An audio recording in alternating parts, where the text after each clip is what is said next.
buenas tardes. Saludo a Lupis Peque, Luis Corrales Vivar, Laura Suárez, Catalina Hernández, bienvenida. Adris Antonio, Elvira de la Paz, bienvenidos. Bienvenida Patti, mi hermana. Bienvenida María Teresa de Jesús Tapia.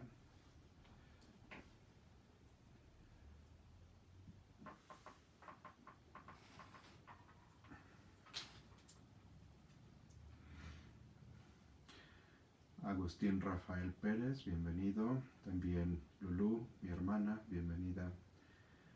Margarita Lascano, bienvenida. Ofelia Díaz Hernández y Juanita Uribe, bienvenidas. Bienvenida Esther Casas.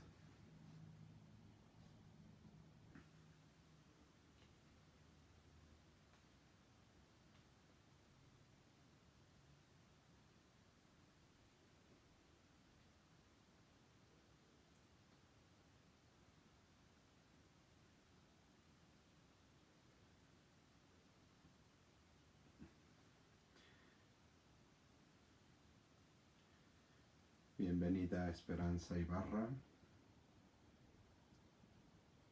Buenas noches.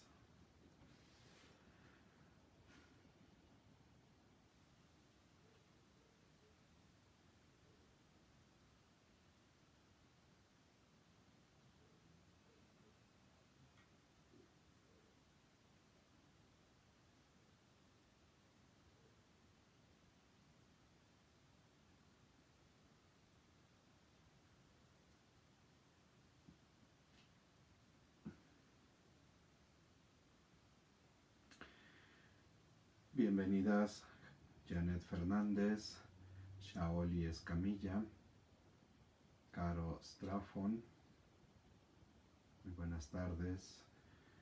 Alma Leticia Delgadillo, bienvenida.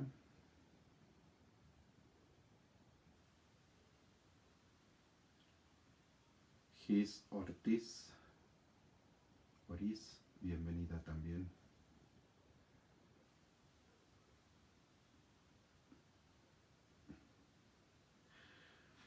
¿El sonido se escucha bien?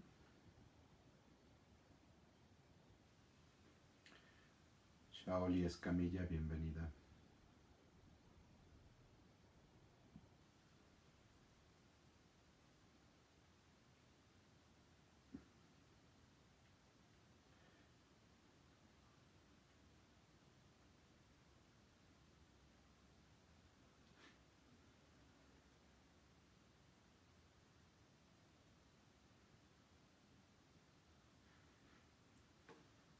Bueno, si gustan, pueden ir buscando en su Biblia el capítulo 42 del libro de Job, que es el que vamos a tomar. Me dicen que sí se escucha bien, gracias. Carmelita Noriega, bienvenida.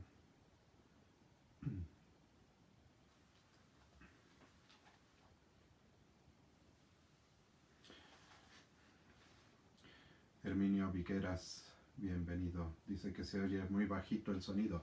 Yo tengo aquí todo el sonido en el iPad, entonces otros lo escuchan bien. Quienes lo escuchan muy bajito, ojalá puedan revisar allí ustedes su sonido. Jackie Amador, bienvenida.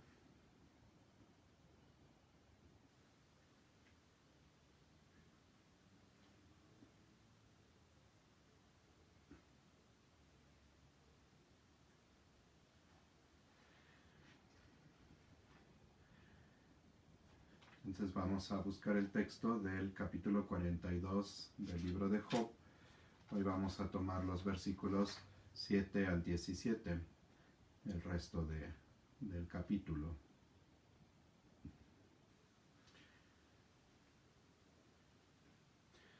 Pues vamos a iniciar poniéndonos en la presencia del Señor que es el lugar de la oración. En el nombre del Padre, y del Hijo, y del Espíritu Santo. Amén. Espíritu Santo, ilumina nuestra mente, nuestro corazón, para que escuchemos con docilidad la palabra de Dios. Sé tú el que nos la haga comprender. Danos el don de ciencia, el don de sabiduría, y que podamos también poner en práctica esta palabra de Dios. Acompáñanos en este encuentro con la palabra de Dios, en este momento de nuestra lectura orante. Sé tú nuestro guía, inspíranos las palabras que también hoy podemos dirigir a Dios en el momento de la oración. Espíritu Santo, fuente de luz, ilumínanos. En el nombre del Padre, y del Hijo, y del Espíritu Santo. Amén. Bienvenidas Mari Pineda y Chuy Juárez. Vamos a tomar pues el texto de Job, capítulo 42, los versos 7 al 17. Antes de leer el texto, voy a leerles una parte de introducción a lo que es el epílogo. El prólogo y el epílogo de este libro están en prosa, mientras que el grueso del libro, desde el capítulo 3 hasta el 42, verso 6, está en forma poética. Entonces cambiamos totalmente de género literario.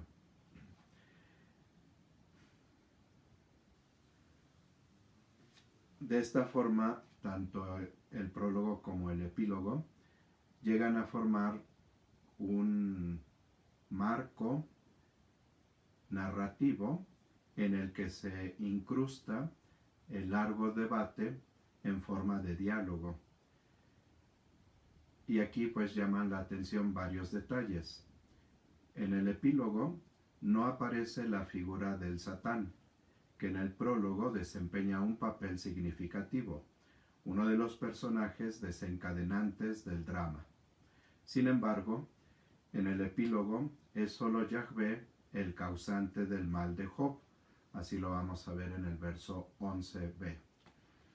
Este hecho hace pensar a muchos estudiosos de la Biblia, probablemente con razón, que la figura del Satán no formaba parte del cuento primitivo, y que sólo posteriormente fue introducida para suavizar la responsabilidad de Yahvé en el triste destino de Job. Sorprende la presencia de todos sus hermanos y hermanas, lo veremos en el verso 11a, que no han sido mencionados en el prólogo. Por otra parte, ¿qué sentido tiene que acudan a él con una ayuda económica, cuando se nos acaba de decir que Yahvé duplicó todas sus posesiones? Esto lo vamos a ver en el verso 11 y el verso 10. Y algo que el lector avisado puede echar en falta: ¿dónde está la mujer de Job? En el prólogo asume el papel de mala consejera de Job. Maldice a Elohim y muérete, le dice la esposa de Job en 2:9. La única persona que le quedaba de su familia habla como una necia cualquiera. 2:10. Job se queda a solas con sus pensamientos, anclado en su piedad. La figura de la mujer resulta sospechosa para muchos críticos después de la muerte de los hijos. Quizá fue introducida para resaltar precisamente la soledad de Job. En otro orden de cosas, resulta llamativa la reprimenda de Yahvé a los tres amigos, acusándolos de no haber hablado rectamente de él como su siervo Job, Lo veremos en el verso 7. ¿Cómo se entiende esto? Después de haber sido testigo elector de las imprecaciones, las afirmaciones blasfemas y la desmedida cólera de Job. Los tres amigos se habían mantenido dentro de los límites de la más pura ortodoxia retributiva. Habrá que buscar quizá en el prólogo las palabras rectas de Job. Otros datos que llama la atención, otro dato es el epílogo menciona 2 veces la devolución de sus bienes a Job por parte de Yahvé. Lo veremos en el verso 10 y 12. Todos estos datos han llevado a muchos críticos a hablar de 2 y hasta 3 epílogos distintos, que el redactor final trató de armonizar como pudo. Es probable que el epílogo original haya que buscarlo en los versos 11 al 17, sin excluir la posibilidad de que también sean espurios los versos 14 al 15. A todo esto, ¿qué decir ahora del prólogo? ¿Dónde podría descubrirse el marco narrativo original? El cuento popular comenzaría con la presentación del héroe y de su entorno sociofamiliar, 1 al 5. Si, como hemos sugerido, la figura de Satán no es original, recordemos que hasta el periodo persa no aparece en la literatura bíblica. Habría que considerar secundarios los versos 1, 6 al 12, del capítulo 1, los versos 6 al 12. Además, el uso del nombre de Yahvé aquí y en 2, 1 al 7 apunta en la misma dirección, pues fuera de estas escenas, el nombre divino habitual es Elohim.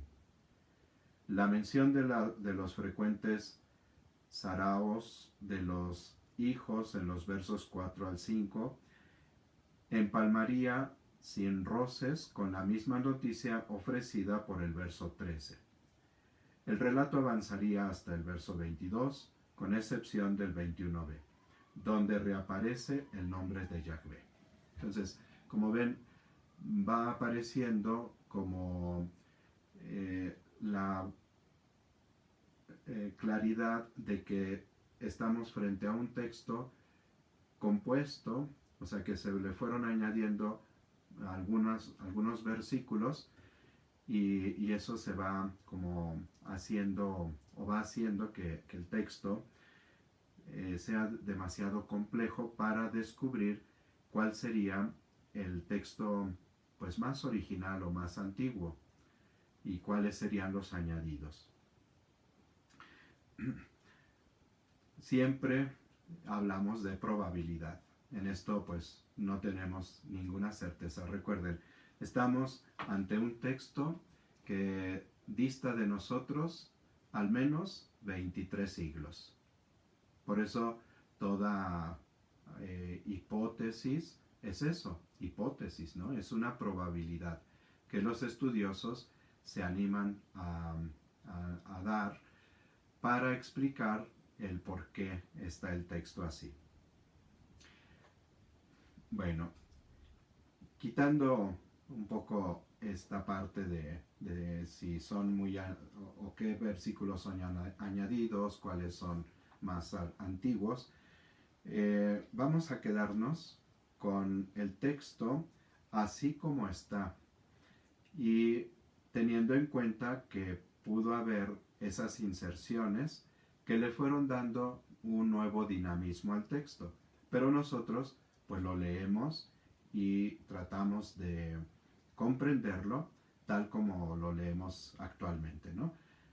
El texto final que tenemos, el texto que es canónico y que es reconocido como palabra de Dios, es este texto último. En el análisis literario, sí es interesante conocer la historia de cómo se fue formando el texto, las adiciones que pudo tener, pero al final nos centramos en el texto tal como ha llegado hasta nosotros ahora. Es el texto que la Iglesia ha recibido, que incluso el pueblo judío ha recibido como palabra de Dios, y que entonces sobre ese texto vamos a estar analizando y, lo más importante, tratando de entender qué nos dice a nosotros ahora este texto de la palabra de Dios. Voy a leer estos versículos del 7 al 17. Después de pronunciar estos discursos a Job, dijo Yahvé a Elifaz de Temán: Estoy enfadado contigo y con tus dos amigos, pues no habéis hablado rectamente de mí como mi siervo Job. Coged ahora 7 terneras y 7 carneros, acudid a mi siervo Job y ofrecedlos por vosotros en holocausto. Mi siervo Job intercederá por vosotros, y en consideración a él, no os trataré como a infames, pues no habéis hablado rectamente de mí, como ha hecho mi siervo Job. Elifaz de Temán, Bildad de Suag y Sofar de Naamat fueron a ejecutar la orden de Yahvé, y Yahvé tuvo en consideración a Job. Yahvé cambió la suerte de Job después de haber intercedido por sus amigos, y duplicó sus posesiones. Fueron donde él todos sus hermanos y hermanas, junto con sus conocidos, y comieron en su casa. Se lamentaron por él y le consolaron por el mal que le había infligido Yahvé. Cada uno le regaló una moneda y un arete de oro. Yahvé bendijo ahora a Job más que al principio, pues se hizo con 14,000 ovejas, 7,000 camellos, 1,000 yuntas de bueyes y 1,000 burras. Tuvo 7 hijos y 3 hijas. A la primera le puso el nombre de Jemimá, a la segunda llamó Ketziá, y a la tercera Keren Hapuk. No había en todo el país muchachas más hermosas que las hijas de Job. Su padre las hizo herederas junto con sus hermanos. Job vivió después 140 años y conoció a sus hijos, nietos y bisnietos, 4 generaciones. Job murió anciano tras una larga vida. Palabra de Dios. Estamos frente a un texto que claramente lo podemos dividir en 2 partes. Del verso 7 al 10, o al 9, la primera parte, sí, hasta el 10, y la segunda parte del 11 al 17. En la primera parte se dirige Dios a los 3 amigos de Job y les reprocha que no han defendido a Dios como Job lo ha defendido a él. Ya decíamos que aquí llama la atención el hecho de que en los poemas que escuchamos en labios de Job sí había reproches contra Dios, y más bien los 3 amigos estaban queriendo defender a Dios a capa y espada. Entonces sí llama la atención esta reprimenda de Dios, y resalta en 2 momentos que no han hablado rectamente acerca de Dios.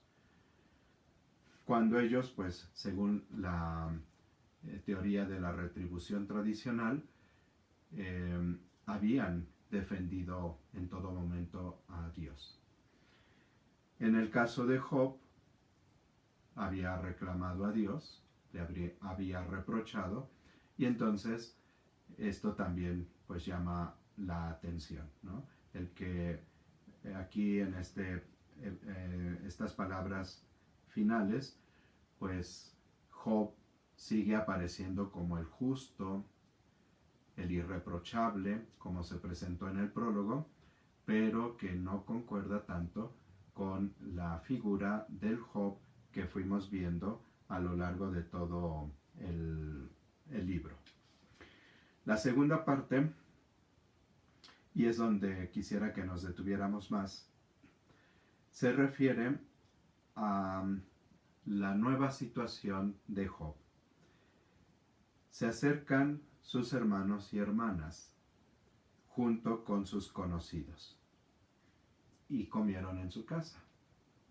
Cuando él estuvo enfermo, ninguno de ellos se acercó, ¿no? Desde luego. Los hermanos y hermanas, ya decíamos, es la primera vez que aparece aquí en el texto, entonces pues es una parte un tanto novedosa, como que no se comprende la presencia ahora de estos nuevos personajes, ¿no? Dice que se lamentaron por él y le consolaron por el mal que le había infligido Yahvé. En el prólogo, Yahvé había permitido, y aquí se menciona que fue Yahvé el que infligió el mal a Job. Con esto podemos considerar como la mentalidad en general del hombre, no solo del hombre del tiempo del libro de Job, sino hasta nuestros días, generalmente tendemos como a ser responsable a Dios de lo que nosotros estamos padeciendo, ¿no? Como si Dios fuera el único responsable de nuestra situación triste, de nuestra situación lamentable. Entonces, aquí se menciona directamente a Dios como el que causó este daño a Job, y no tanto el pensar que o tener en mente que fue Satanás el que propuso poner a prueba a Job. Generalmente nos quedamos solamente así de forma unilateral en la consideración de quién está causando el daño. No podemos o no nos abrimos a considerar pues otra opción, ¿no? Y tendemos pues a culpar a Dios. Cada uno le regaló una moneda y un arete de oro, pero bueno, aunque no nos menciona cuántas personas fueron, y de ahí concluir cuál sería o la cantidad que pudo recabar con esos regalos, pero el autor sagrado menciona que Dios bendijo a Job más que al principio, y la bendición que Dios da se duplica en relación con las cifras que había presentado en el prólogo de lo que Dios había bendecido a Job. Entonces es una bendición totalmente doble a lo que anteriormente poseía Job. En cuanto a los hijos, no se mencionan los nombres, simplemente que son 7 hijos y 3 hijas, como al principio. El número 7, no olvidemos, habla de plenitud. Entonces, cuando Dios concede 7 hijos a Job, pues lo está bendiciendo en su descendencia de una manera plena. Pero el número 3 también habla de perfección. El 3 habla también de plenitud. Entonces, lo mismo Dios ha bendecido a Job con sus hijas, ¿no? En la plenitud del don de sus hijas. Pero aquí sí se menciona un dato que no tuvimos en el prólogo. En el prólogo simplemente se mencionó que tenía 3 hijas, 7 varones y 3 hijas, 3 mujeres. Pero aquí de las mujeres se describe, primero se da el nombre y se describe que eran las más hermosas de toda la región. Entonces, estos dos detalles pues son importantes.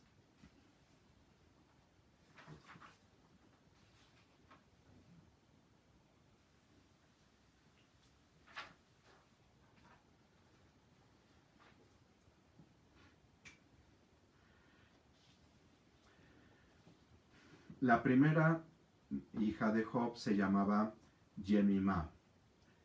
¿Qué significa este nombre? Aquí no está traduciendo el término. En otras Biblias sí nos va a poner la traducción. ¿Qué significa Jemimá? La traducción es paloma, ofrecida por muchas traducciones castellanas, pero no responde al original hebreo.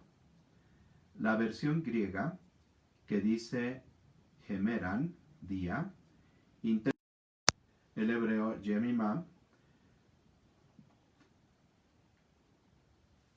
como Yamim, días. El plural, Yom es día en hebreo. El plural, Yamim. Entonces, cuando la traducción griega, la versión griega, está traduciendo,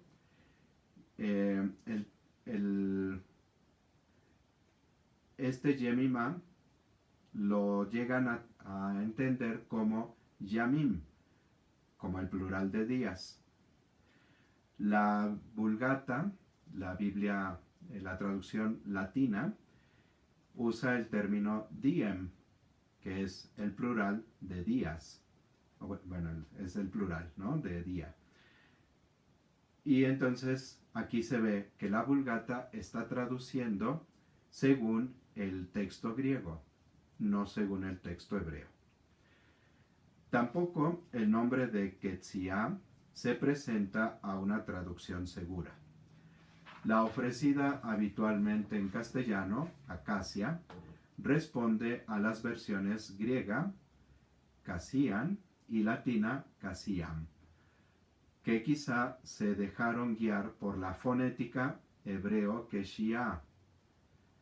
Y el tercer nombre, Keren Hapuk, sí se presta a una traducción. El sustantivo hebreo Puk hace referencia a un cosmético para el sombreado de ojos.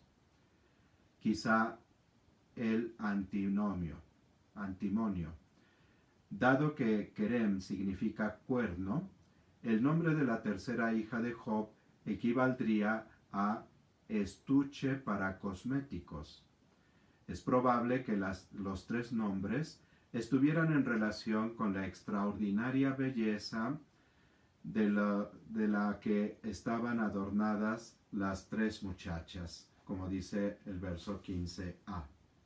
Entonces, fíjense, estamos frente a nombres, más bien nombres simbólicos, ¿no? Más que nombres que fueran usuales para personas, como ha aparecido en los otros nombres que han aparecido en el texto, en el libro de Job. Aquí estamos frente a unos nombres más bien simbólicos, pero para resaltar la belleza de las tres hijas. El verso 15b llama la atención, toda vez que en Israel las hijas no solían heredar. Dice que heredó Job a sus hijos y a sus hijas, quienes eran solamente destinatarios de la herencia, eran los varones. Y el primogénito pues llevaba la parte mayor, ¿no? Generalmente se distribuía en dos partes la herencia. La primera parte se la recibía el mayor y la siguiente parte se distribuía entre los demás hijos. En el caso de que fueran solamente dos hijos, por ejemplo en la parábola del hijo pródigo, se hacía la distribución en tres partes. Y el hijo mayor, el primogénito, recibía 2/3 partes y el menor una tercera parte. Pero las mujeres, hijas mujeres, no recibían herencia. Y aquí se menciona que sí reciben herencia.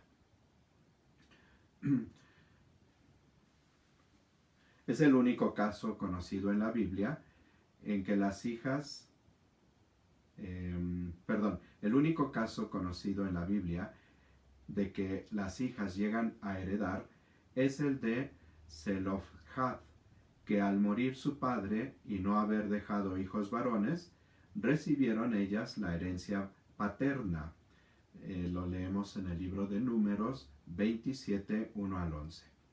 Pero no es el caso de la familia de Job, porque sí tuvo 7 hijos. Es imposible saber qué razones tuvo el epiloguista para ofrecer este dato, ajeno a la legislación israelita. ¿Podría subrayar la excepcional riqueza de Job? Es una posibilidad. Yahvé concedió también a Job una larga vida, 140 años, aparte de los que ya había vivido. Y si consideramos que había tenido 7 hijos y 3 hijas, pensemos más o menos, pues no era un hombre menor de 40 años cuando él habría enfermado. Y si no es que pudiera ser más.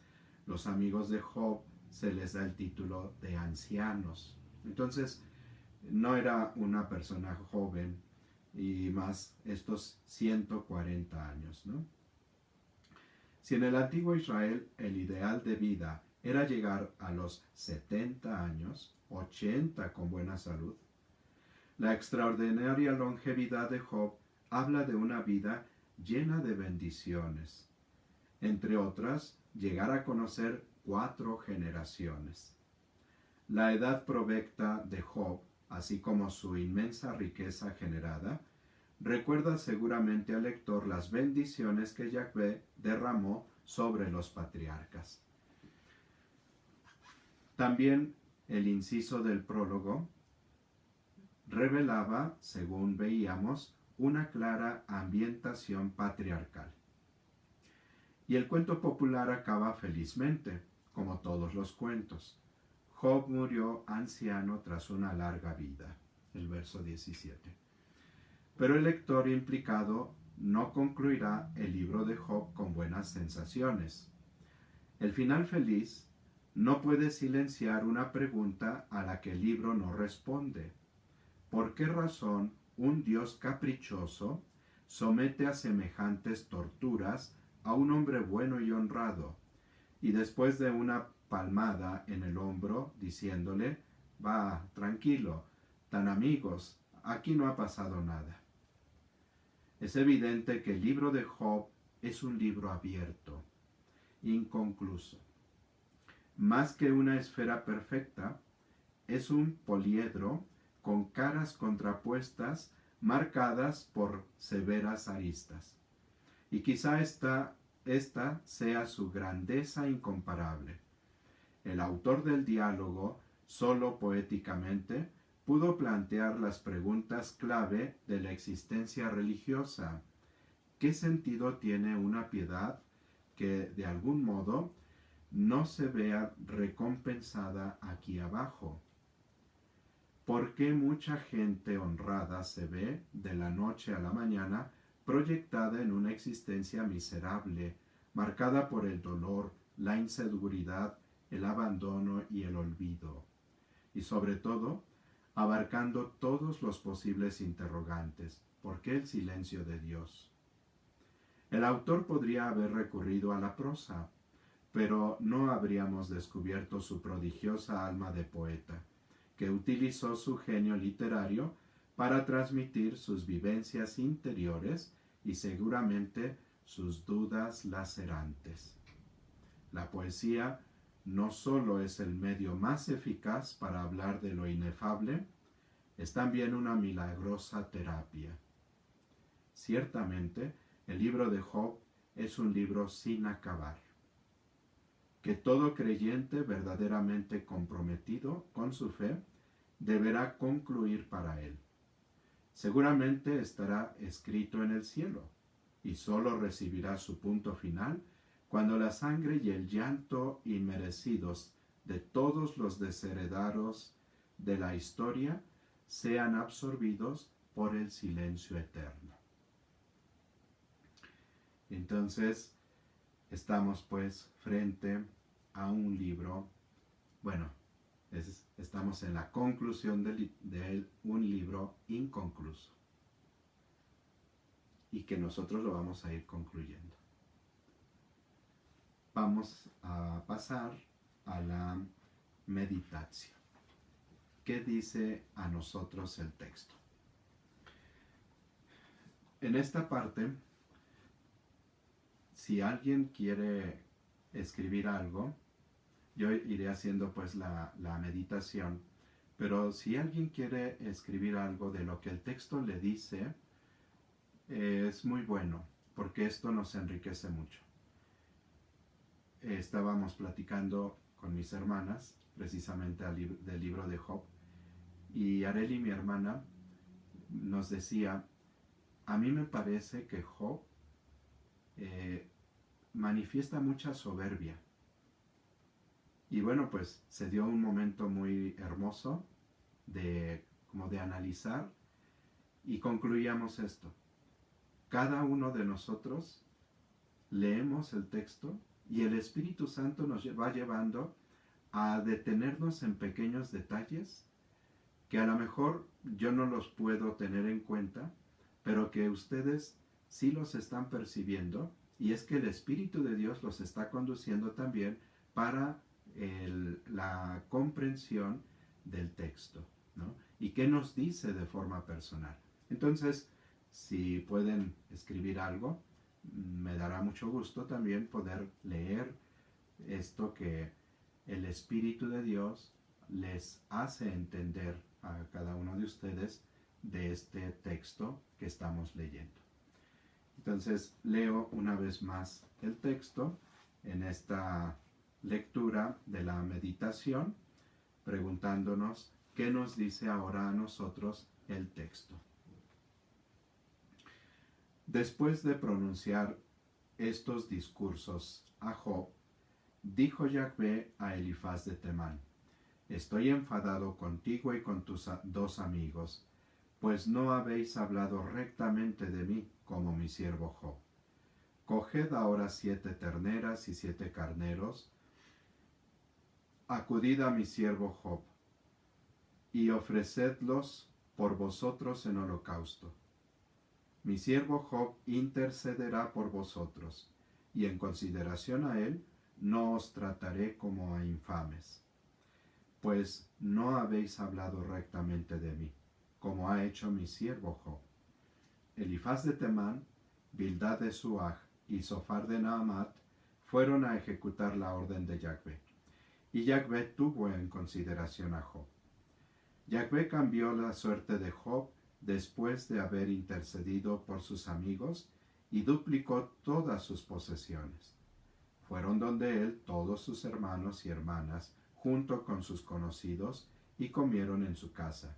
Se lamentaron por él, y consolaron por el mal que le había infligido Yahvé. Cada uno le regaló una moneda y un arete de oro. Yahvé bendijo ahora a Job más que al principio, pues se hizo con 14,000 ovejas, 6,000 camellos, 1,000 yuntas de bueyes y 1,000 burras. Tuvo 7 hijos y 3 hijas. A la primera le puso el nombre de Jemimá, a la segunda llamó Ketziá, y a la tercera Keren Hapuk. No había en todo el país muchachas más hermosas que las hijas de Job. Su padre las hizo herederas junto con sus hermanos. Job vivió después 140 años y conoció a sus hijos, nietos y bisnietos, 4 generaciones. Job murió anciano tras una larga vida. ¿Qué nos dice a nosotros el texto ahora? Entonces, sí, voy a estar aquí atento por si alguien quiere ir escribiendo algo que le dice el texto, poderlo compartir para todos.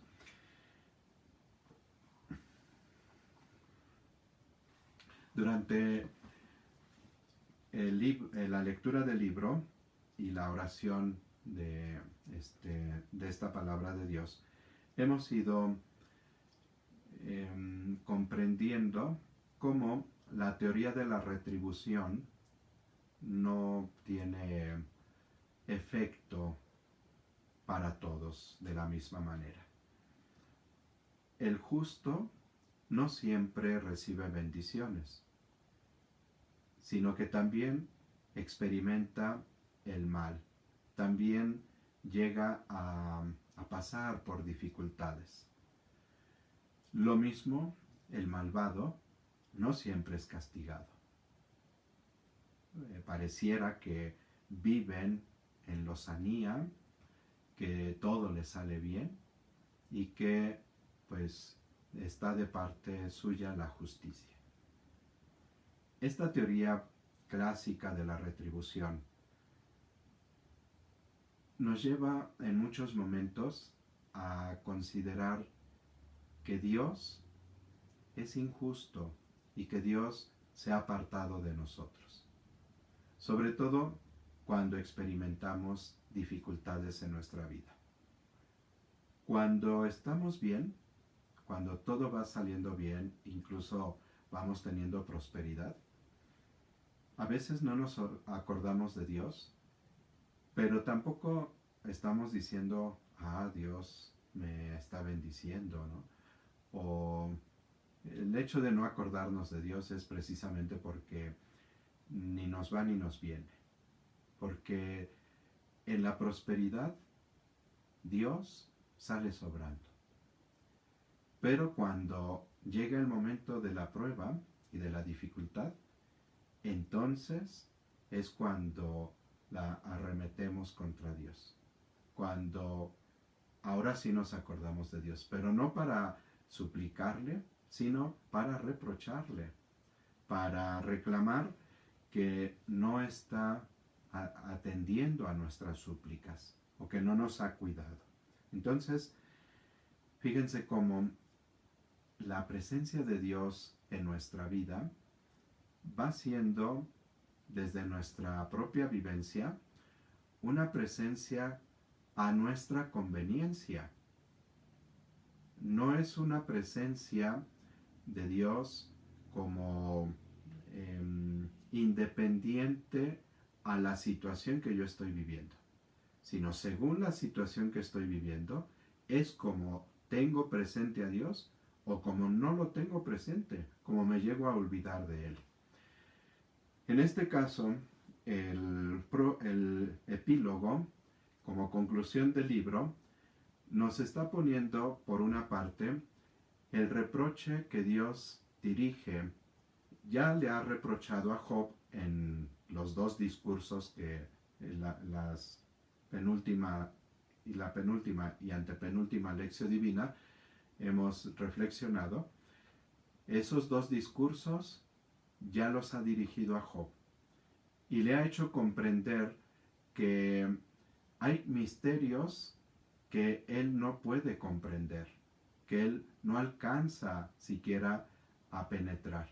Y por eso Job se humilla a sí mismo.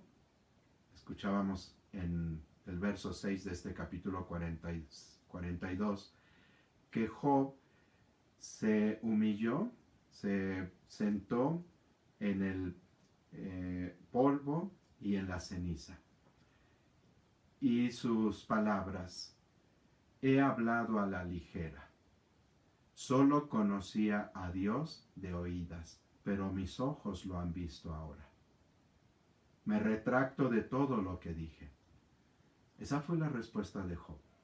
Pero ahora, lo que Dios le dice a los tres amigos es que no han sabido defenderlo. Es decir, no supieron interpretar la acción de Dios en la situación de Job. Y lo ponen precisamente como el malo, el malvado. Entonces, el reproche de Dios contra los tres amigos sigue la misma línea de la teoría de la retribución. Mientras que las palabras de Job, que tenemos en los versos 1 al 6 de este capítulo, nos hacen comprender a Dios que ha estado presente en la situación de Job, pero llevándolo de la mano para que él, más que entender su situación, pueda hacer experiencia de Dios en medio de su situación.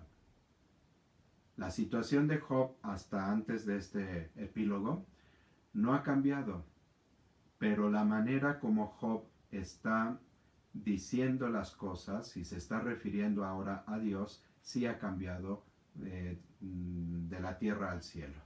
Entonces, este aspecto creo que nos invita a nosotros a abrirnos siempre a una manera de interpretar los acontecimientos, pero tratando de descubrir o haciendo la experiencia de que Dios no nos abandona, de que Dios está con nosotros. Y esto es lo que le reprocha Dios a los tres amigos. Cuando dice que no lo supieron defender, es más bien, no supieron llevar a Job a una comprensión y a una experiencia de su vida que fuera distinta a la que ellos le estaban diciendo con sus discursos.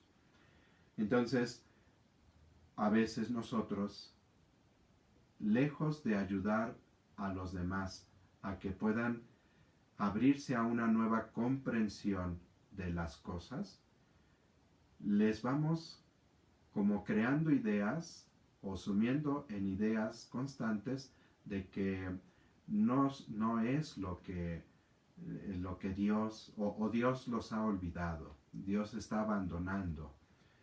Y entonces creo que la palabra de Dios hoy nos invita a que escuchemos también el reproche de Dios, sobre todo cuando pretendiendo aconsejar, pretendiendo tal vez dar palabras de, según nosotros, palabras de consuelo, más bien hemos pues lastimado a las personas con esas ideas que alejan más a Dios de las personas.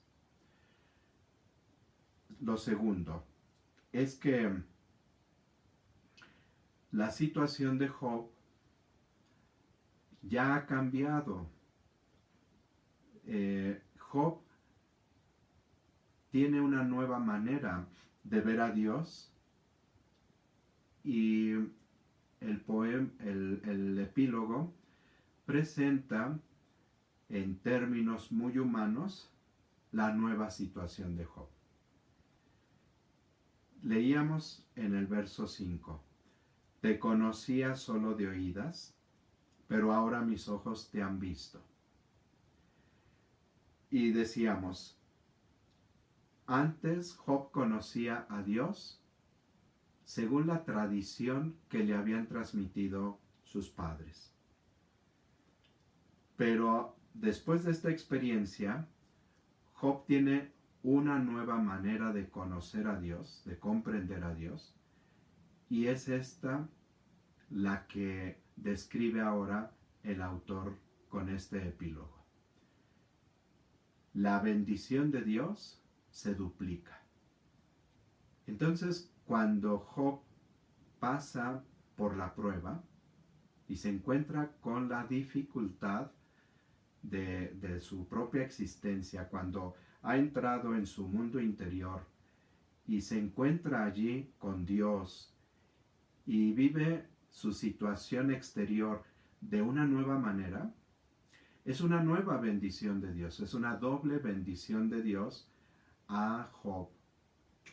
Entonces, cuando nosotros pasamos por esos momentos de prueba, por esos momentos difíciles, y nos encontramos en nuestro interior con Dios, y podemos comprender por qué Dios está permitiendo esa situación para nosotros, y cómo está presente a nosotros, entonces hay una nueva bendición de Dios. ¿Cuántas personas, por ejemplo, al pasar por una enfermedad o por algún problema, después de que han podido pasar esa situación y van comprendiendo las cosas de una manera distinta y van descubriendo que Dios ha estado con ellos, no como pensaban, sino como Dios quiso estar, y que los ha llevado a una mejor situación, sienten una mayor bendición que antes. Entonces, que nosotros podamos abrirnos a una nueva manera de comprender el actuar de Dios en nuestra vida. Que estemos siempre atentos a eso que Dios quiere de nosotros, cómo Dios está con nosotros a pesar de la situación que podamos estar viviendo. Y entonces, pues esto nos llevará a una nueva bendición o una bendición todavía mucho mayor que la anterior.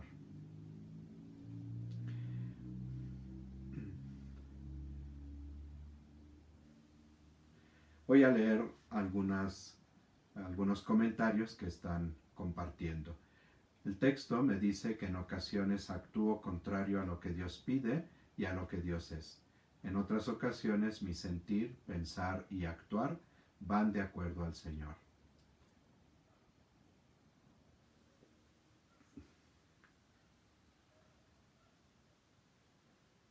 Dice, órale, qué interesante. Sí que si le pone atención va uno entendiendo poco a poco. Cuando Dios nos pone a prueba es cuando debemos reforzar nuestra fe y hacer las cosas mejor. Y Dios nos recompensa con muy bonitas bendiciones. Desde mi punto de vista, creo que Job es un claro ejemplo de entrega y abandono total a Dios. Es decir, su esperanza y fe nunca acaba. Al contrario, desde su condición humana flaquea, duda, reniega, pero siempre tiene presente a Dios en su vida. Para mí es un gran ejemplo de perseverancia y continuidad. Creo que Job es un gran ejemplo de fortaleza aún en sus debilidades. Dios me permita fortalecer mi fe en pruebas, dificultades y momentos de felicidad en lo que me resta de vida, así como Job, Abraham y la Virgen María. Que pueda comprender que mis pensamientos no son los pensamientos de Dios y logre abandonarme totalmente. Otro comentario.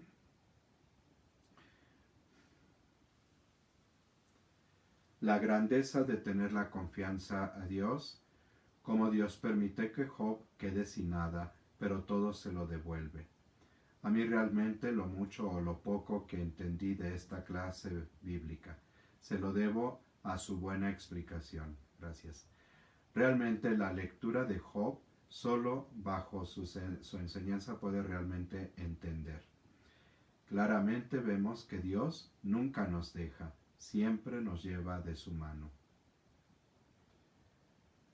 Si soy consciente de ello, esto me invita a considerar que los otros atraviesan por esta misma condición.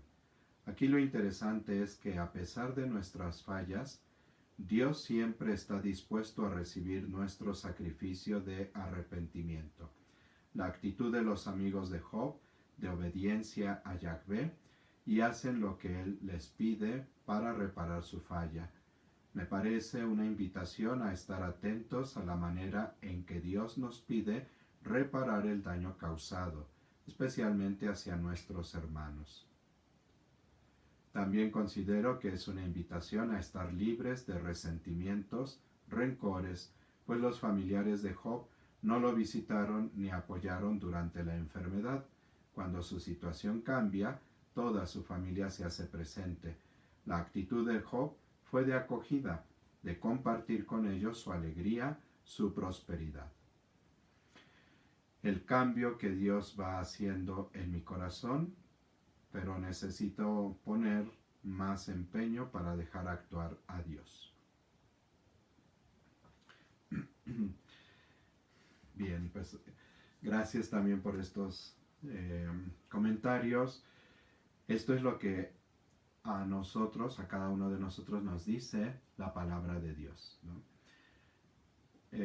Ahora, aquí hay otro comentario. A mí me dice que siempre debo confiar en Dios y tener paciencia en las pruebas y saber que siempre está a mi lado, que nunca nos abandona. Muy bien, gracias. Vamos a pasar a la oración. El momento de orar con la misma palabra de Dios. La pregunta que guía esta tercera lectura del texto es: este texto, ¿qué me hace decirle a Dios? Y lo podemos hacer en las diferentes modalidades de la oración. La súplica, la oración de abandono, de acción de gracias, de petición, la oración que el Espíritu hace salir desde nuestro corazón. Leo el texto para nuevamente escuchar la palabra de Dios y entonces poder hablar a Dios con esta misma palabra. Después de pronunciar estos discursos a Job, dijo Yahvé a Elifaz de Temán: Estoy enfadado contigo y con todos con tus dos amigos, pues no habéis hablado rectamente de mí como mi siervo Job. Coged ahora 7 terneras y 7 carneros, acudid a mi siervo Job y ofrecedlos por vosotros en holocausto. Mi siervo Job intercederá por vosotros, y en consideración a él no os trataré como a infames, pues no habéis hablado rectamente de mí, como ha hecho mi siervo Job. Elifaz de Temán, Bildad de Suag y Sofar de Naamat fueron a ejecutar la orden de Yahvé, y Yahvé tuvo en consideración a Job. Yahvé cambió la suerte de Job después de haber intercedido por sus amigos y duplicó todas sus posesiones. Fueron donde él todos sus hermanos y hermanas, junto con sus conocidos, y comieron en su casa. Se lamentaron por él y le consolaron por el mal que le había infligido Yahvé. Cada uno le regaló una moneda y un arete de oro. Yahvé bendijo ahora a Job más que al principio, pues se hizo con 14,000 ovejas, 6,000 camellos, 1,000 yuntas de bueyes y 1,000 burras. Tuvo 7 hijos y 3 hijas. A la primera le puso el nombre de Jemima, a la segunda llamó Ketsia y a la tercera Keren Hapuk. No había en todo el país muchachas más hermosas que las hijas de Job. Su padre les hizo herederas junto con sus hermanos. Job vivió después 140 años y conoció a sus hijos, nietos y bisnietos, 4 generaciones. Job murió anciano tras una larga vida. En este momento también, si quieren escribir su oración, recuerden, la oración de uno nos ayuda a los demás a orar a Dios. Entonces, podemos compartir también este momento de la oración. ¿Qué nos hace decir a Dios el texto que hoy hemos escuchado?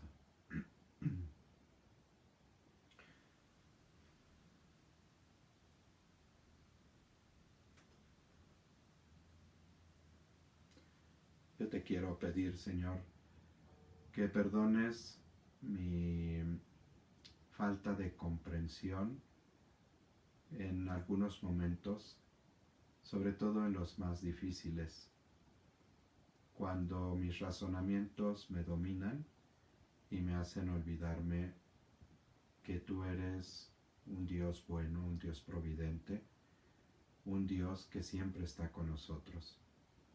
Y tal vez en algún momento he llegado a preguntar: ¿y dónde está Dios? ¿Y por qué Dios permite esta situación?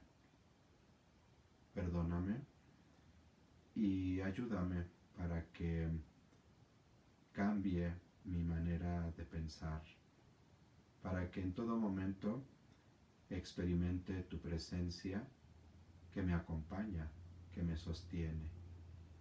Aunque las cosas no vayan como yo las había pensado o esperaría, que no deje de sentir que tú vas a mi lado, que tú estás conmigo, que tú me vas conduciendo. Ayúdame, Señor, a siempre experimentar tu presencia conmigo. No te pido bendiciones materiales. La mayor bendición que tú me puedes dar y que es la que te pido hoy es la de tenerte siempre a mi lado.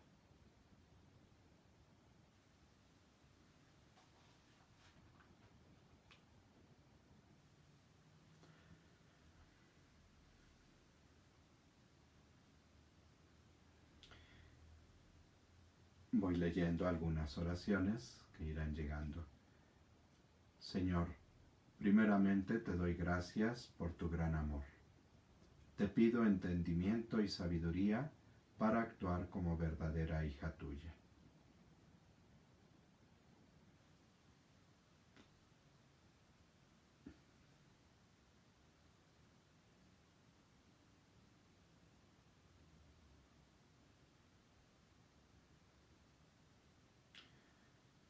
Te pido perdón, Señor, porque en las pruebas que me has puesto, me he desesperado y no he confiado en que tú estás conmigo.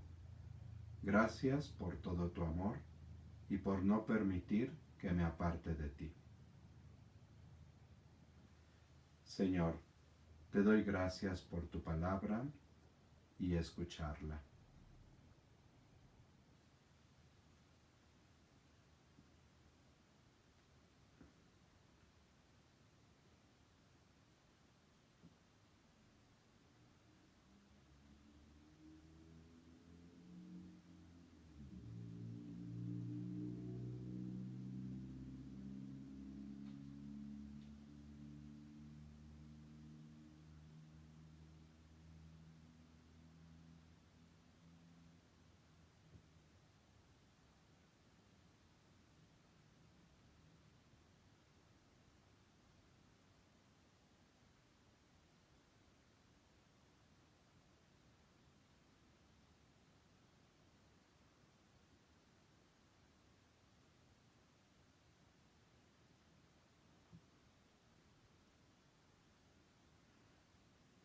Te pido, Señor, por poder lo que me reste de mi vida, poder dar el todo por ti y cuidar de mi familia.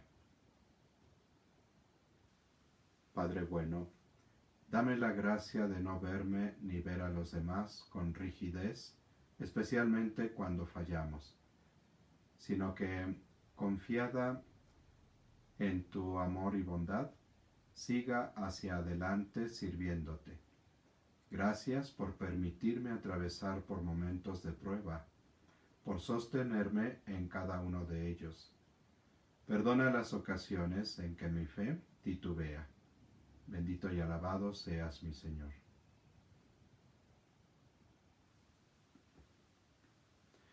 Señor, sé que hay difíciles momentos en nuestras vidas, que muchas veces no se realizan las cosas como quisiéramos. Tú te haces presente y nos haces sentir tu gran amor. El día cambia cuando te tenemos presente en cada instante. Gracias por hacerte sentir. Te amo, Señor. Padre bueno, a mí me cuesta mucho trabajo poder entenderte, pero necesito mucho de ti para mejor mi relación contigo. Ayúdame, Señor, a entender tu amor infinito y puro, y así transmitirlo a mis hermanos.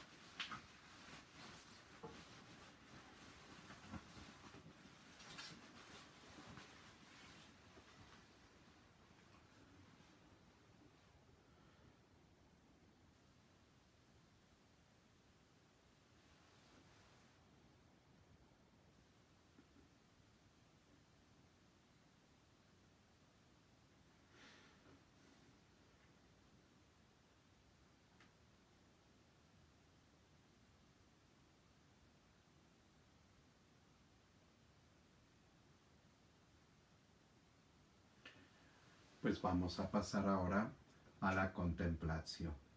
Una vez más leemos el texto, ahora preguntándonos qué conversión de la mente, del corazón y de la vida nos pide el Señor a la luz de esta palabra de Dios. Se trata pues de hacer una lectura sapiencial de nuestra realidad y tratando de penetrar en el misterio de Dios, pues mirar qué es lo que nos pide a nosotros, qué debemos cambiar para que se vaya realizando en nosotros la obra de Dios.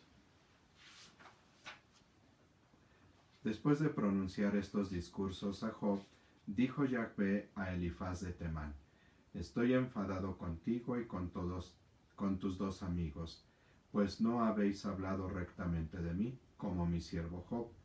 Coged ahora 7 terneras y 7 carneros, acudid a mi siervo Job y ofrecedlos por vosotros en holocausto. Mi siervo Job intercederá por vosotros, y en consideración a él, no os trataré como a infames, pues no habéis hablado rectamente de mí, como ha hecho mi siervo Job. Elifaz de Temán, Bildad de Suag y Sofar de Naamat fueron a ejecutar la orden de Yahvé, y Yahvé tuvo en consideración a Job. Yahvé cambió la suerte de Job después de haber intercedido por sus amigos y duplicó todas sus posesiones. Fueron donde él todos sus hermanos y hermanas, junto con sus conocidos, y comieron en su casa. Se lamentaron por él y le consolaron por el mal que le había infligido Yahvé. Cada uno le regaló una moneda y un arete de oro. Yahvé bendijo ahora a Job más que al principio, pues se hizo con 14,000 ovejas, 7,000 camellos, 1,000 yuntas de bueyes y 1,000 burras. Tuvo 7 hijos y 3 hijas. A la primera le puso el nombre de Jemima, a la segunda llamó Ketsia y a la tercera Keren Hapuk. No había en todo el país muchachas más hermosas que las hijas de Job. Su padre las hizo herederas junto con sus hermanos. Job vivió después 140 años y conoció a sus hijos, nietos y bisnietos 4 generaciones. Job murió anciano tras una larga vida.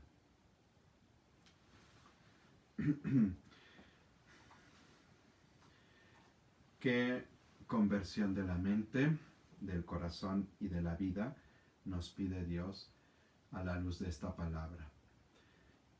Para esta contemplación quiero invitarlos a considerar ahora estos versículos que tal vez podían haber parecido que se quedaron sin mayor comentario, sin mayor repercusión,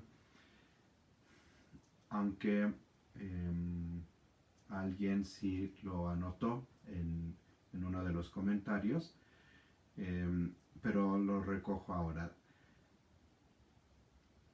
Se trata pues de la invitación o la orden que da Dios para ofrecer un holocausto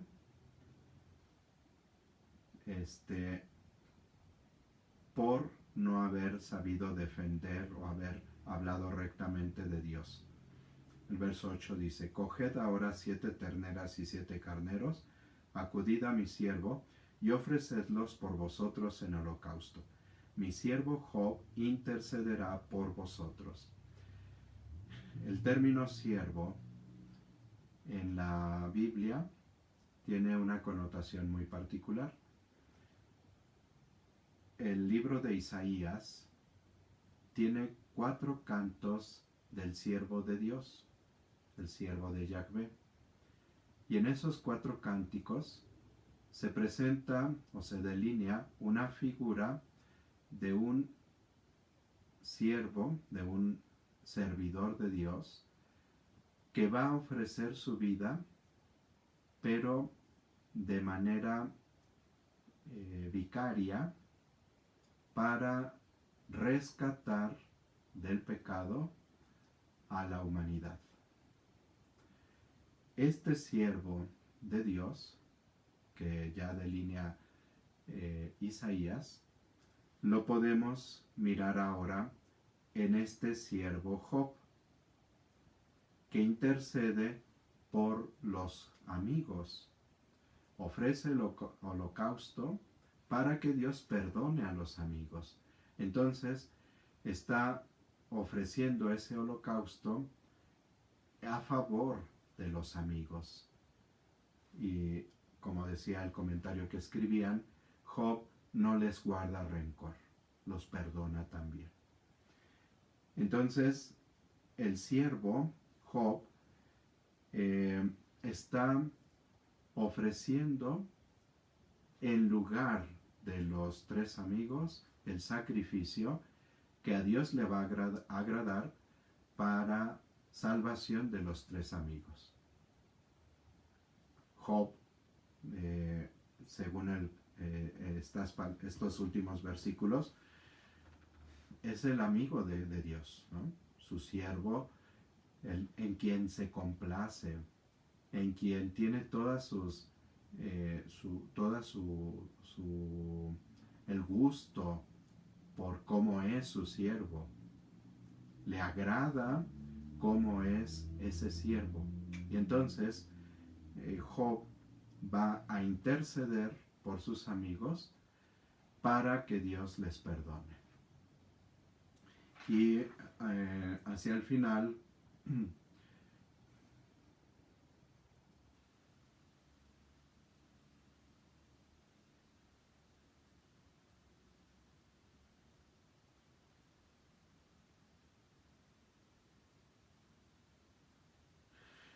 dice en el verso 15b,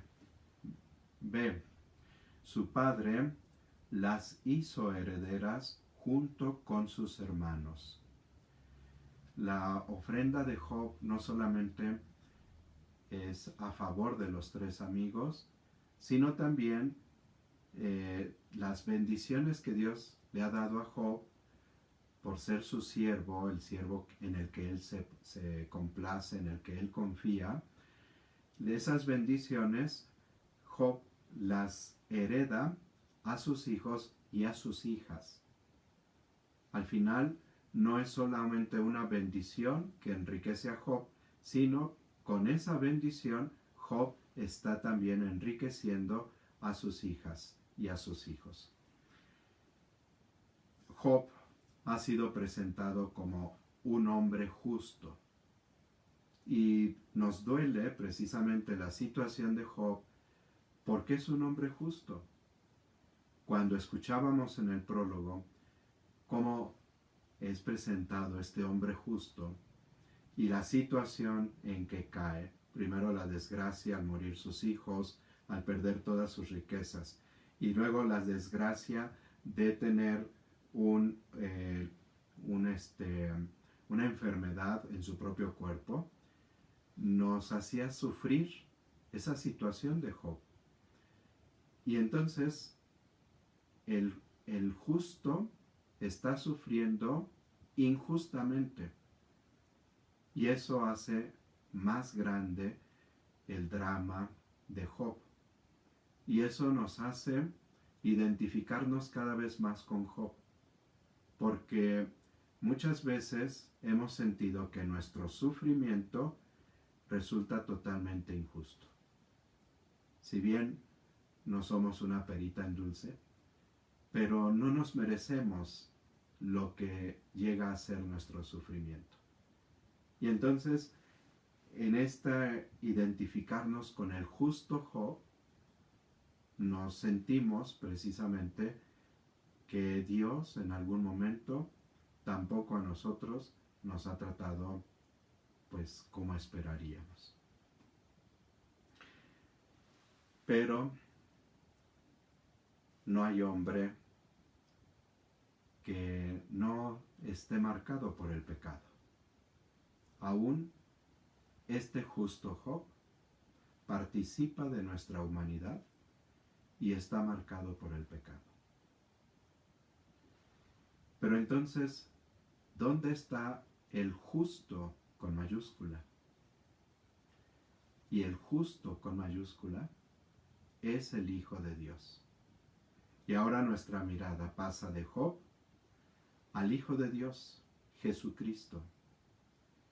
Y en Jesucristo hoy miramos al justo, el que no cometió pecado, ni participó del pecado original. El verdadero justo, el único justo, es el Hijo de Dios.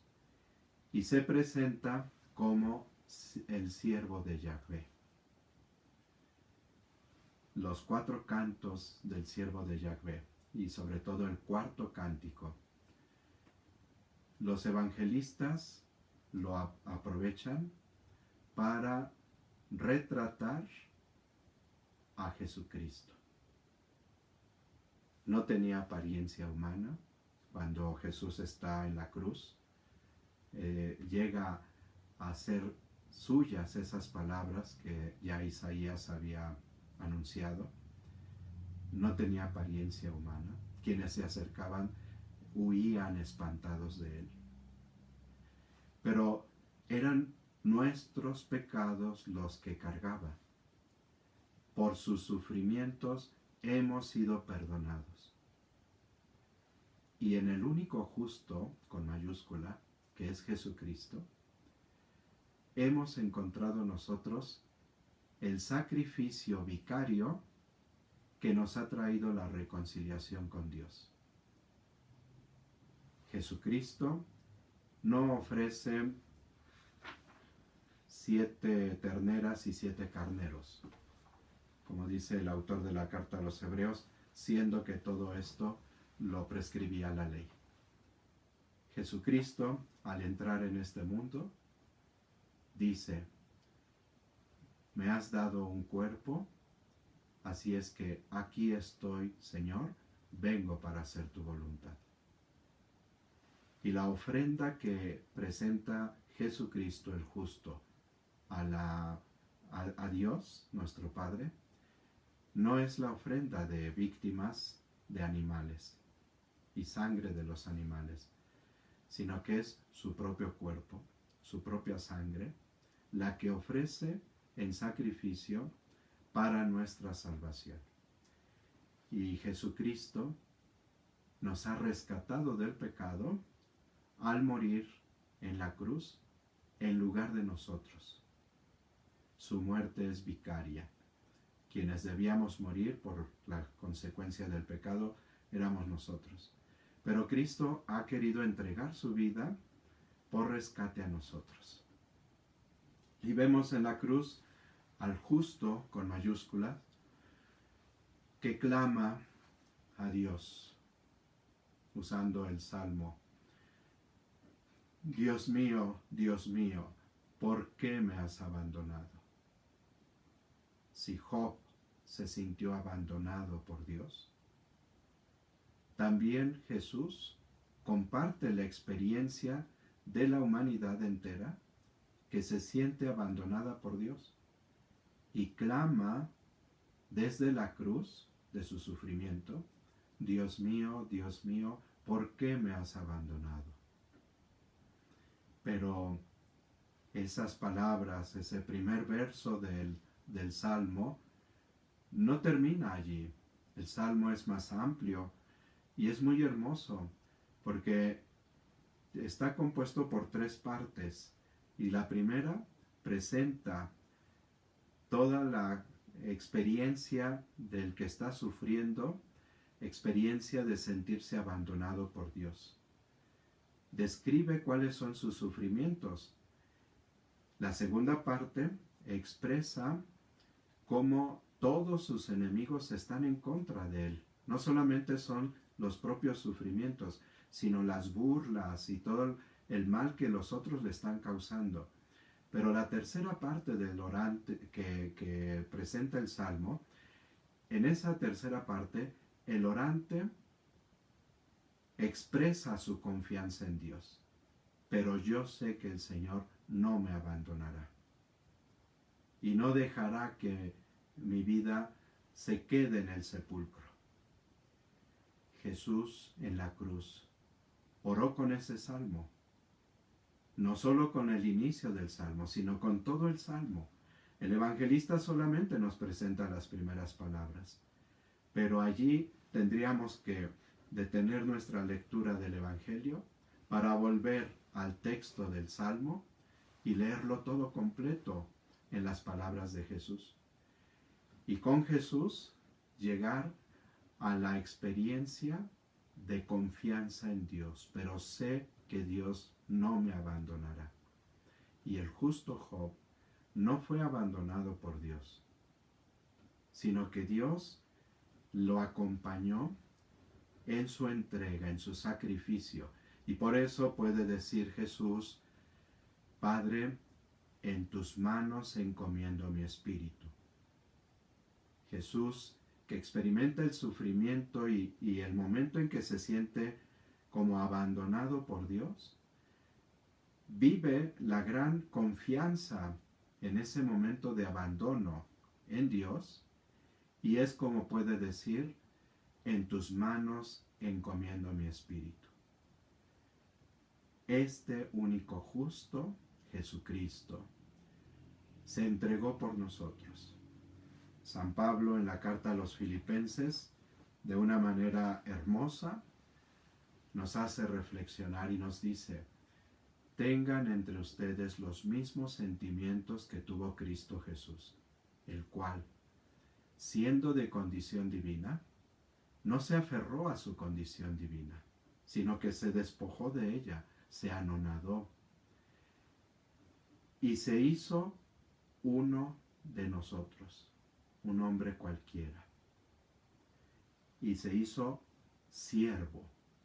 Y usa allí el término siervo, como lo ha usado Isaías. Y se rebajó hasta someterse incluso a la muerte, y muerte de cruz.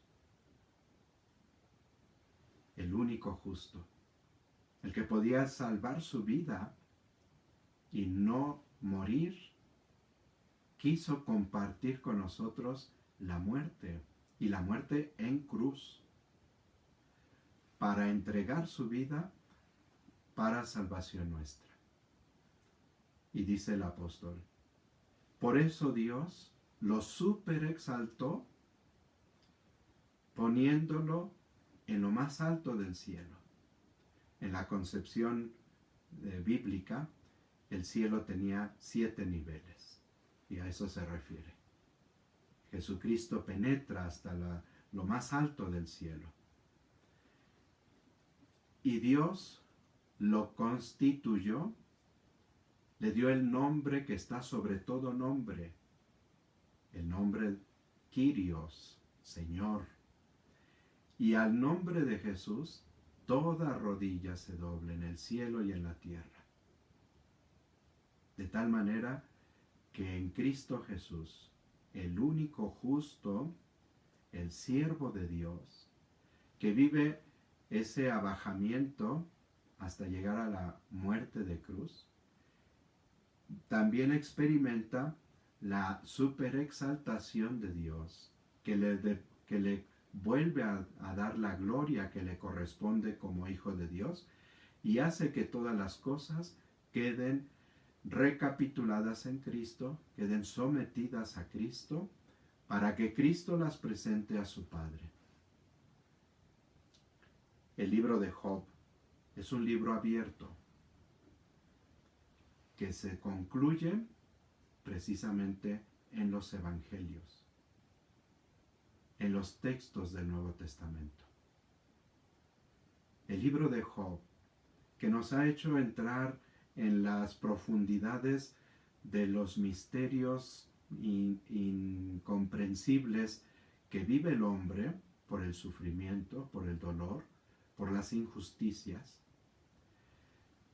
tiene una conclusión, un epílogo, pero queda como libro abierto para que nosotros releamos la historia de Job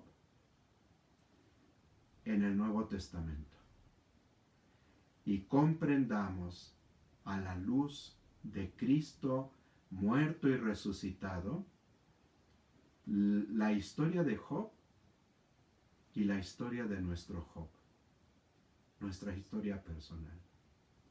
Solamente en Cristo Jesús es como podemos nosotros comprender el sufrimiento. Es como le podemos dar un nuevo sentido, una nueva orientación. Y por eso en Cristo Jesús comprendemos aquellas incluso interrogantes que nos quedó en el libro de Job. Frente a esta voluntad salvífica de Dios que el evangelista Juan resume en este versículo, Juan 3:16, dice, porque tanto amó Dios al mundo, que le envió a su Hijo único, para que todo el que crea en Él tenga vida eterna. El amor tan grande de nuestro Padre Dios, que hemos ido experimentando en esta serie de Lección Divina, nos lleva precisamente a mirar a Cristo, el Hijo de Dios, al que traspasaron por nuestros pecados y que ha sido la causa de nuestra salvación. Yo quiero invitarlos a que podamos seguir con el ejercicio de la Lección Divina, aunque hemos concluido el libro de Job, pero que lo sigamos haciendo la Lección Divina, leyendo algunos textos de los Evangelios y de los demás escritos del Nuevo Testamento que nos presentan al justo con mayúscula, Jesucristo. Y que allí le demos continuidad a este camino de vida espiritual que hemos iniciado con el libro de Job.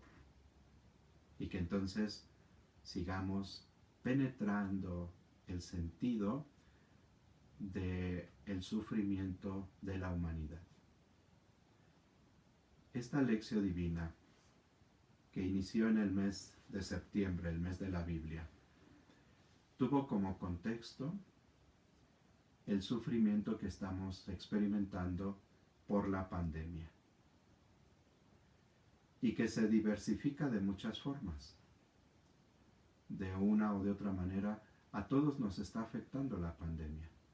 Y por eso quisimos hacer esta Lección Divina con el libro de Job, para ir encontrando respuestas desde el proyecto de Dios a nuestra situación en medio de la pandemia. La pandemia se ha prolongado. Prolonguemos también nosotros nuestra lectura orante de la palabra de Dios, ahora yéndonos a los textos que nos hablan de Jesucristo, para que podamos en Él encontrar sentido a nuestra vida, a nuestros sufrimientos, para que en Él tengamos vida y vida eterna. Vamos a pasar a la acción. Si quieren, pueden aquí también compartir cuál es el propósito que asumen hoy, el compromiso que asumen frente a esta palabra de Dios. Lo pueden escribir y yo le doy lectura para todos. Yo quiero asumir el compromiso de continuar ofreciendo la Lección Divina para que en la palabra de Dios tengamos vida, para que en la palabra de Dios comprendamos aquello que nos resulta incomprensible en la vida cotidiana. Si quieren compartir ustedes su compromiso, sí invito a que todos pues hagan un compromiso, ¿no? Que asuman un compromiso frente a esta lectura que hemos hecho de la palabra de Dios y lo traten de llevar de veras a la práctica. Si algunos nos lo quieren compartir, pues nos podrá ayudar también mucho.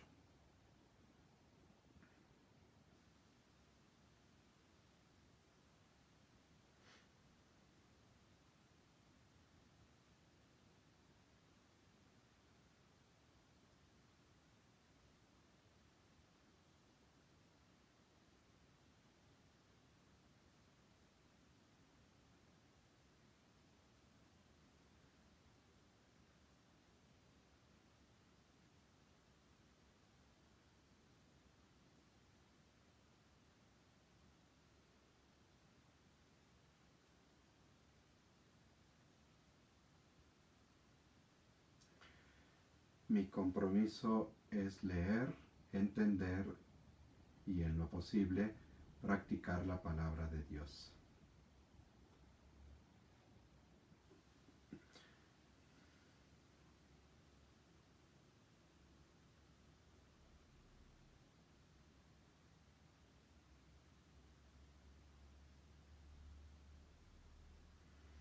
Agradezco mucho a Hilda. Dice: Padre Jorge, Dios lo cuide, lo fortalezca y lo bendiga siempre y le siga guiando con su Espíritu Santo para que nos siga ayudando a comprender la palabra de Dios y sobre todo para que la podamos poner en práctica. Mi compromiso es continuar nutriéndome con las Sagradas Escrituras.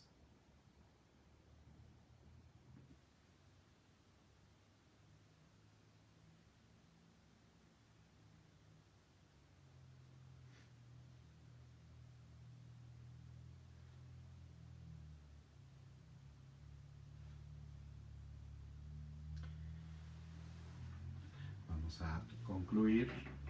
No me había fijado la hora. Ya vamos a terminar esta lección divina agradeciendo a Dios que nos ha concedido el don de su palabra. En el nombre del Padre, y del Hijo, y del Espíritu Santo. Amén. Padre bueno, gracias porque nos has dado una vez más el regalo de tu palabra. En ella nos transmites tu gran amor.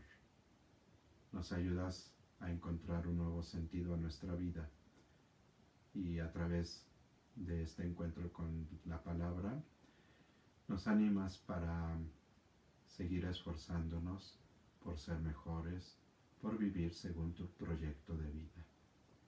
Ayúdanos para que lo podamos llevar a la práctica y que de veras, acercándonos a tu palabra, seas tú quien nos vaya transformando con la acción del Espíritu Santo. Gracias, Padre bueno, por esta lección divina que hoy hemos podido compartir. Gloria al Padre, y al Hijo, y al Espíritu Santo, como era en el principio, ahora y siempre, por los siglos de los siglos. Amén. En el nombre del Padre, y del Hijo, y del Espíritu Santo. Amén. Pues gracias por este momento de encuentro con la palabra, por compartirlo, y pues seguiremos haciendo la lección divina. Estaré tomando algunos textos del Nuevo Testamento y siempre en relación pues con lo que hemos podido ver del libro de Job, dejarnos llevar precisamente por la palabra de Dios para seguir comprendiendo el proyecto que Dios tiene para nosotros. No olviden, Dios es un Dios bueno, un Dios que siempre está con nosotros, es Abba, Padre amoroso, es Emmanuel, Dios con nosotros, es el Espíritu Santo que nos conduce en todo momento. Muy buenas noches a todos.